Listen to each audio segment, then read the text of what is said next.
ഏവർക്കും നമസ്കാരം. ശുഭകരമാകട്ടെ, ഇതിനും സന്തോഷകരമാവട്ടെ, സൗഖ്യകരമാകട്ടെ. അനുഭവങ്ങളും അനുഭൂതികളും നമ്മെ എവരെയും നയിക്കുമാറാകട്ടെ. ജീവിതത്തിലെ ആരോഗ്യം കൃത്യമായിട്ട് സ്വാഭാവികമായി പരിചരിക്കുന്ന സമയത്ത് ശരീരത്തിൽ അതിന് അനുകൂലപ്പെട്ടു നിൽക്കുന്ന വിവിധ തരം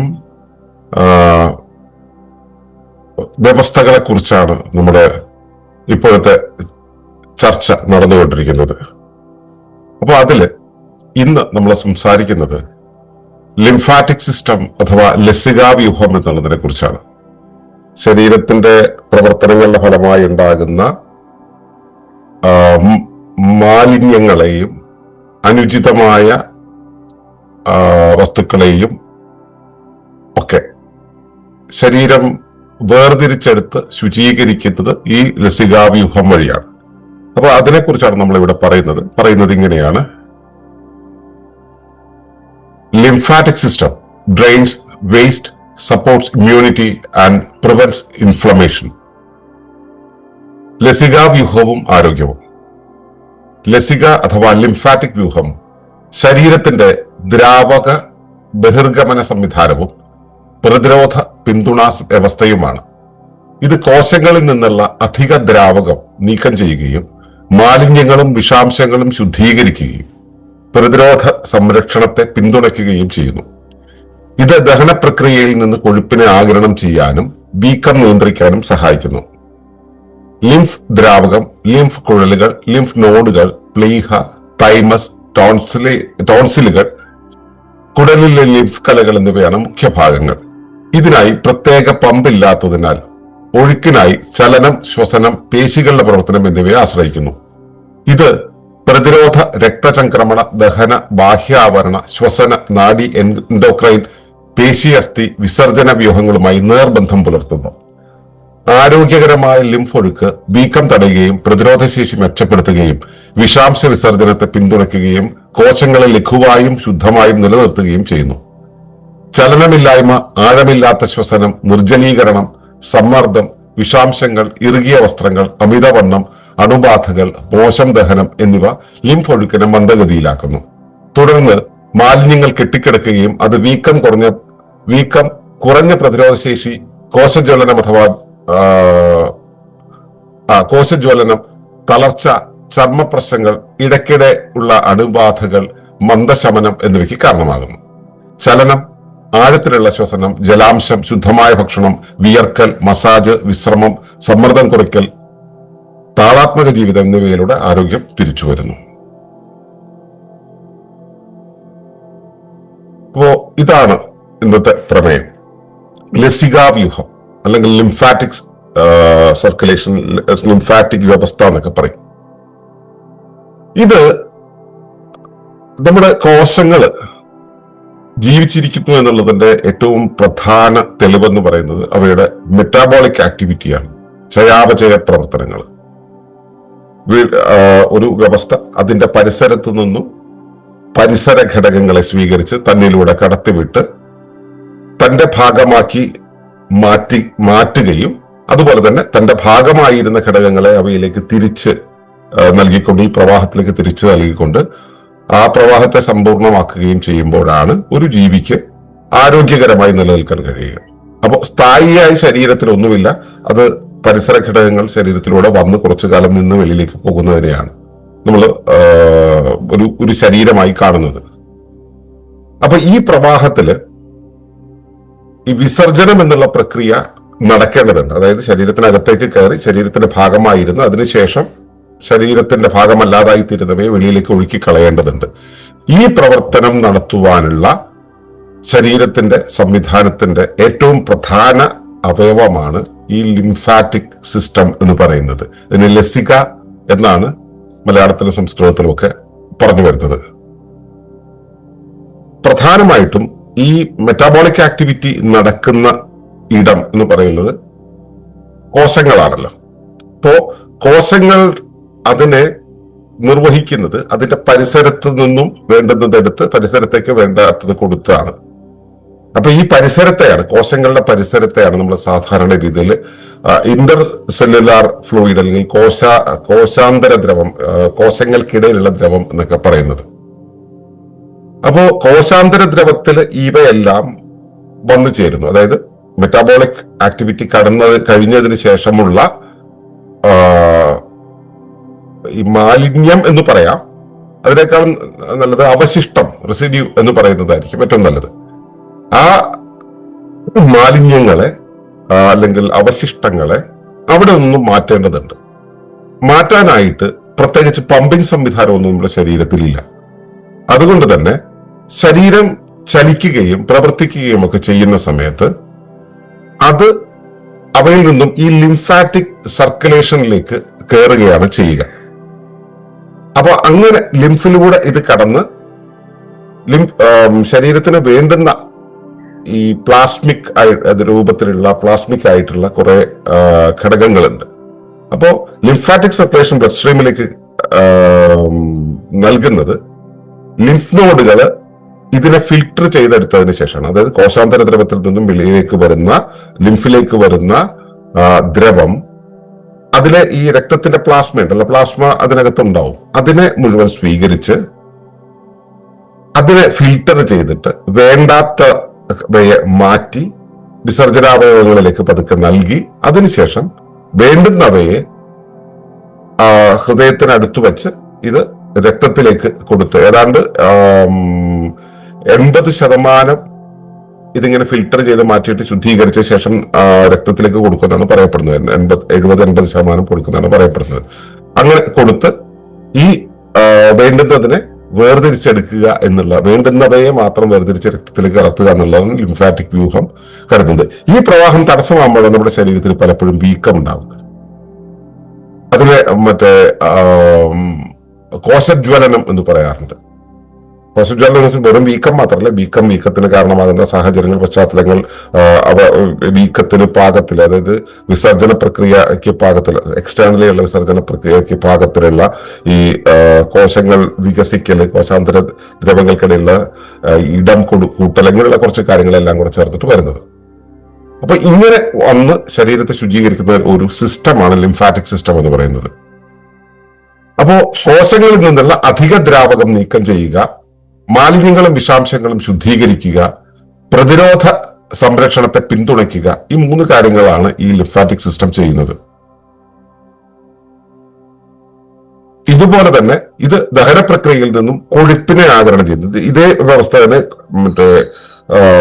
കുടലില് ഉള്ള ഒരു സിസ്റ്റം ഉണ്ട്. അതാണ് നമ്മൾ നേരത്തെ ദഹനത്തെ കുറിച്ച് പറയുന്ന സമയത്ത് നമ്മൾ സംസാരിച്ചിട്ടുള്ളത്. ജിജനത്തിൽ വെച്ചിട്ട് ഇത് വേർതിരിച്ചെടുക്കുന്ന ഒരു പ്രോസസ് നമ്മൾ പറയുന്നുണ്ട്.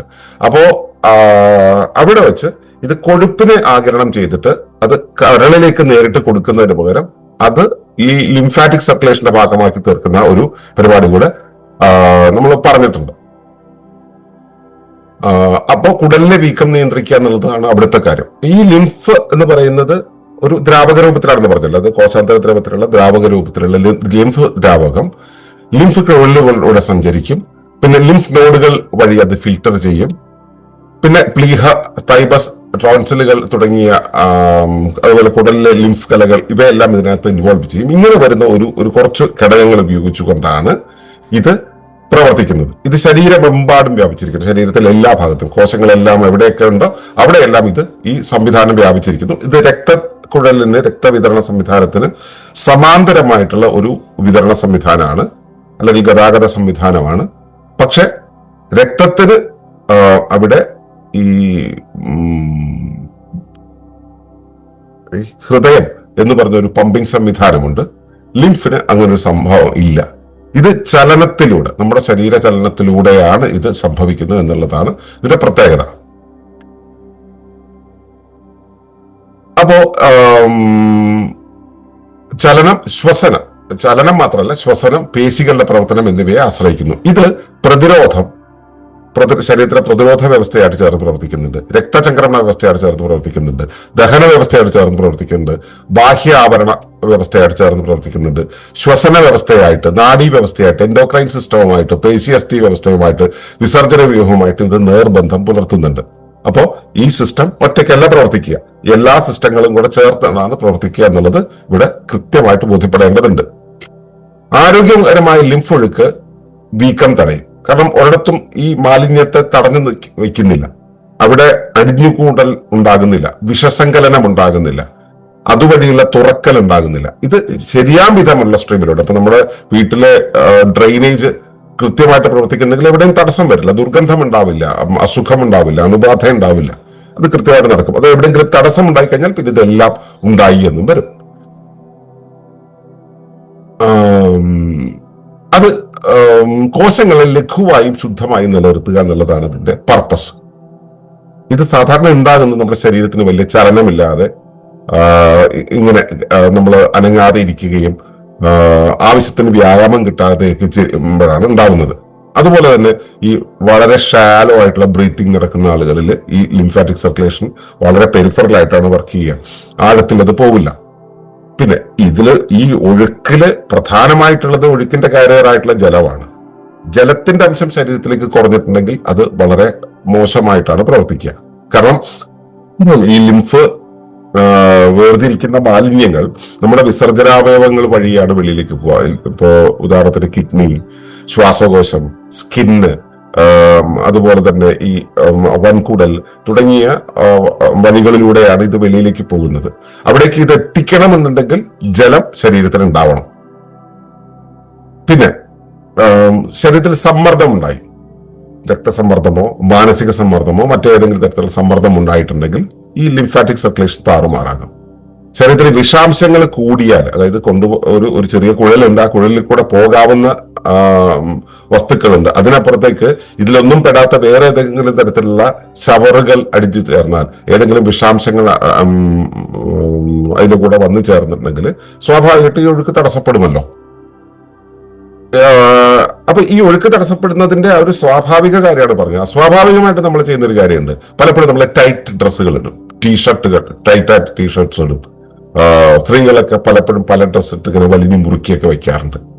അപ്പോൾ ഈ ടൈറ്റ് ആയിട്ടുള്ള വസ്ത്രങ്ങൾ എന്ന് പറയുന്നത്, പ്രത്യേകിച്ചും ഈ ഇന്ത്യൻ കൾച്ചറിൽ അത് അത്ര വലിയ പ്രശ്നം ആയിട്ട് തോന്നിയിട്ടില്ല. പക്ഷെ വിദേശ കൾച്ചറിലൊക്കെ ശരീരത്തെ ഷേപ്പ് ചെയ്യാൻ വേണ്ടിയിട്ട് വളരെ ടൈറ്റ് ആയിട്ടുള്ള ഡ്രസ്സുകൾ ഇടുന്നത് ശ്രദ്ധിച്ചിട്ടുണ്ട്. അതേപോലെ തന്നെ മറ്റൊരു പ്രശ്നമാണ് ഈ അമിതവണ്ണം എന്നുള്ളത്.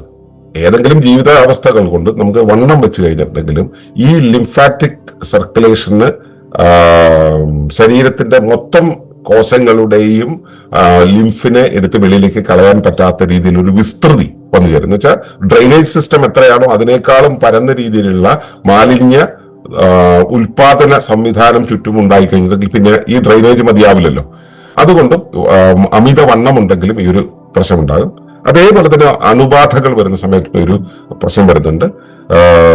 ലിംഫാറ്റിക് സർക്കുലേഷൻ പ്രോപ്പറായിട്ട് വർക്ക് ചെയ്യാണ്ട് വരും. മോശം ദഹനം ഇതേപോലെ തന്നെ കുഴപ്പത്തിലാക്കുന്ന ഒരു കാര്യമാണ്. മോശം ദഹനം സംഭവിച്ചിട്ടുണ്ടെങ്കിൽ ഉറപ്പായിട്ടും ലിംഫ് സിസ്റ്റം തന്നെ സ്റ്റക്കാവും, അനങ്ങാത്ത രീതിയിലേക്കാവും. അതാണ് നമുക്ക് ദഹനം മോശമായി കഴിഞ്ഞിട്ടുണ്ടെങ്കിൽ നമുക്ക് മൊത്തം മന്ദത വരുന്നത്. അപ്പോ ഇത് ലിംഫ് വ്യവസ്ഥയെ, ലിംഫിന്റെ ഒഴുക്കിനെ മന്ദഗതിയിലാക്കുകയാണ് ഇവയെല്ലാം ചെയ്തത്.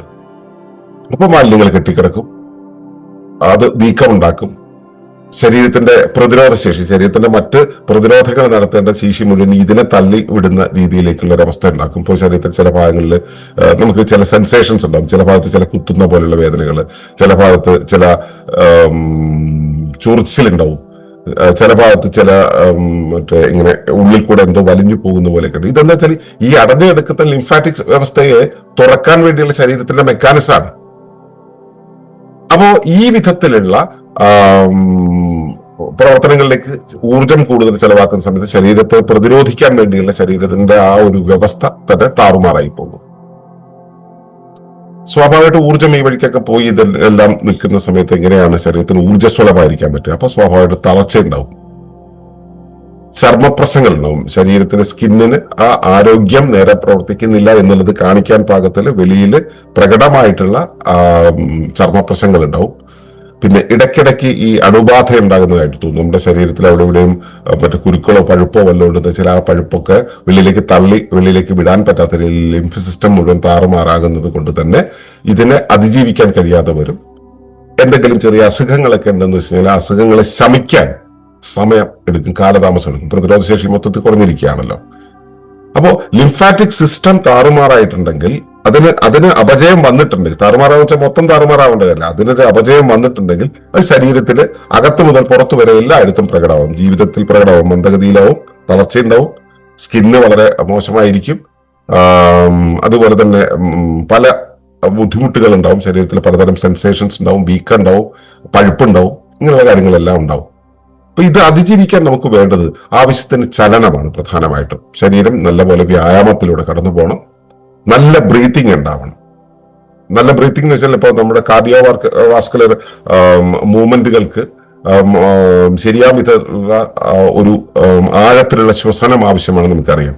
ഇത് ലിംഫാറ്റിക് സർക്കുലേഷനും വളരെയധികം പ്രാധാന്യമുള്ളതാണ്. ശരീരത്തിന് ആവശ്യത്തിന് ജലാംശം ഉണ്ടാവണം, ശുദ്ധമായ ഭക്ഷണം കഴിക്കണം, ഈ മാലിന്യങ്ങളെ നിരന്തരം നിക്ഷേപിക്കുന്ന ഭക്ഷണമാകരുത്, വിയർത്തു പോകണം, സ്കിൻ ലെയറിനകത്ത് ഒന്നും കെട്ടിക്കിടക്കരുത്, ആവശ്യത്തിന് വിയർത്തു പോകണം. അതുപോലെ തന്നെ ഈ ശരീരത്തില് ഈ തേച്ചുകുളിയുടെ ഒരു ആവശ്യം നമ്മൾ നേരത്തെ പലതവണ പറഞ്ഞിട്ടുണ്ട്. അതിന് തത്തുല്യമായിട്ട് നമുക്ക് മസാജ് എന്നുള്ളൊരു പ്രക്രിയയുണ്ട്. ഒന്നുകിൽ അത് പരോക്ഷമായിട്ടുള്ള ഒന്നാണ്, പ്രത്യക്ഷമായിട്ടുള്ളത് നമുക്ക് നേരിട്ട് ചെയ്യാവുന്ന ഒന്നാണ് ഈ തേച്ചുകുളി എന്നുള്ളത്. തേച്ചുകുളി നടക്കണം, ആവശ്യത്തിന് വിശ്രമം കിട്ടണം, പിന്നെ സമ്മർദ്ദമില്ലാത്ത ഒരു പശ്ചാത്തലത്തിലൂടെ കടന്നു പോകണം. ഇതെല്ലാം സാധ്യമാകുന്നതിനെയാണ് നമ്മൾ താളാത്മക ജീവിതം എന്ന് പറയുന്നത്. അപ്പൊ മണിയേട്ടൻ താളാത്മകമായ ജീവിതം എന്ന് പറഞ്ഞ ആ ഒരു കാര്യം ഇവിടെ എല്ലാ സിസ്റ്റത്തിലും പ്രസക്തമാണ്. ഇതെല്ലാം നമ്മൾ നിലനിർത്തുകയാണെങ്കിൽ ആരോഗ്യം തിരികെ വരും. ലിംഫാറ്റിക് സിസ്റ്റത്തിന്റെ ആരോഗ്യം തിരികെ വരും, നമ്മുടെ ശരീരത്തിന്റെ ആരോഗ്യവും തിരികെ വരും. ഇപ്പൊ മനസ്സിലാക്കുക, ലസികാ വ്യവസ്ഥ എന്ന് പറയുന്നത്, ലസികാ വ്യൂഹം എന്ന് പറയുന്നത് നമ്മുടെ ശരീരത്തിന്റെ ശുചീകരണ പ്രക്രിയയുടെ ഏറ്റവും പ്രധാന സംവിധാനമാണ്. ഈ സംവിധാനം ശുചീകരണം അല്ലെങ്കിൽ വിസർജന പ്രക്രിയ എന്ന് പറയുമ്പോൾ ഈ ഭക്ഷണം കഴിച്ചതിന്റെ ബാക്കി വെളിയിലേക്ക് കളയലല്ല, ശരീര പ്രവർത്തനങ്ങളുടെ ബാക്കി വെളിയിലേക്ക് കളയുക എന്നുള്ളതാണ് അതിന്റെ പ്രധാന ഉത്തരവാദിത്വം. ഇതിന് തടസ്സമില്ലാതിരിക്കണമെങ്കിൽ ആവശ്യത്തിന് വ്യായാമവും ജലാംശവും കൃത്യമായിട്ടുള്ള ശരീര പ്രവർത്തനങ്ങളെ അനുവദിക്കുന്ന സംവിധാനവും ഉണ്ടാകേണ്ടതുണ്ട്. അപ്പോൾ നമ്മുടെ ശരീരത്തില് ലസികാ വ്യൂഹം എങ്ങനെ പ്രവർത്തിക്കുന്നു, നിങ്ങളുടെ ശരീരത്തിൽ എവിടെയെല്ലാം തടസ്സങ്ങളും സെൻസേഷൻസും തോന്നുന്നുണ്ട്, അവയെ അതിജീവിക്കാൻ നമ്മൾ എന്താണ് ചെയ്യേണ്ടത് എന്നുള്ള കാര്യങ്ങളെ കുറിച്ചുള്ള നിരീക്ഷണം നിങ്ങളിൽ ഉണ്ടാകട്ടെ എന്ന് പ്രാർത്ഥിക്കുകയാണ്. അടുത്ത വിഷയമായിട്ട് നാളെ വീണ്ടും കാണാം. അതുവരേക്കും നന്ദി, നമസ്കാരം. തുടർന്ന് കാണുന്നതിന് മുമ്പായി ഈ വിഷയം ഇഷ്ടമായെങ്കിൽ ഒന്ന് ലൈക്ക് ചെയ്യുക, കമന്റ് ചെയ്യുക, ഷെയർ ചെയ്യുക. നിങ്ങൾ പ്രകൃതിയെ ഇഷ്ടപ്പെടുന്നുവെങ്കിൽ ഈ ചാനൽ ഒന്ന് സബ്സ്ക്രൈബ് ചെയ്യുക.